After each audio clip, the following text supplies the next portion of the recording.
შემზარავია რაც ვიხილეთ, თუმცა პატიმართა წამებისა და მკვლელობის პროცესი უკვე 10 წელია გრძელდება საქართველოს ციხეებში და ამ სისტემას ყავს ორი შემოქმედი, სააკაშვილი და ივანიშვილი, რომლებიც დღეს ცდილობენ აი ამ ადამიანთა უბედურებით ქულების დაწერას.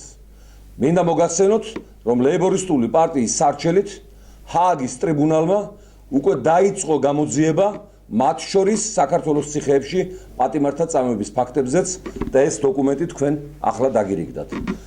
მივმართავ ყველა პატიმარს და მათი ოჯახის წევრებს.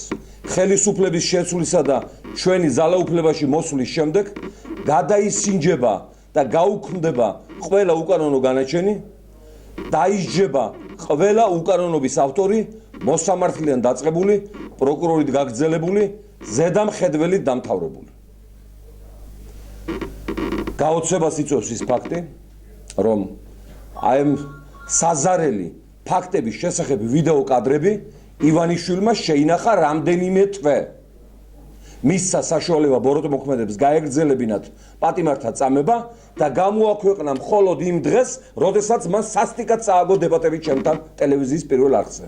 თქვენ ხედავთ ხო, როგორ არიან ადამიანები გამოყენებული საარჩევნო პაიკებად და რას აკეთებს სააკაშვილი და რას აკეთებს ივანიშვილი, რას აკეთებს ორსახოვანი ერთი იანუსი მათი ფორმით. მე მაინტერესებს ვკითხო სააკაშვილსა და ივანიშვილს. სად იყვნენ მაშინ, როდესაც სულხან მოლაშვილს სიგარეტების მთელი კოლოფი მიაწვეს ზედ. და რის თაობაზეც ჩვენ შევყარეთ მსოფლიო და რის გამოც სააკაშვილს ჩაუგდეთ ნობელის პრემიის მიღება ოსლოში თავის დროზე. მე მინდა ვკითხო სააკაშვილს და ივანიშვილს, სად იყვნენ მაშინ, როდესაც ბოკერიები და მათი მეგობრები ხრეტდნენ ციხეში პატიმრებს.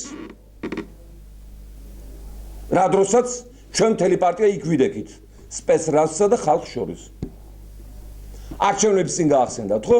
იმ პატიმრების მდგომარეობა, რომლებიც თვითონ დაიჭირეს, რომლებსაც თვითონ აუშენეს ეს ეგრეთ წოდებული რეფორმირებული ციხე, რომლების საწამებელი იარაღების თვითონ იყიდეს და შეიტანეს და თვითონვე დაადგინეს იქ წამებისა და ეგრეთ წოდებული ქცევის წესები.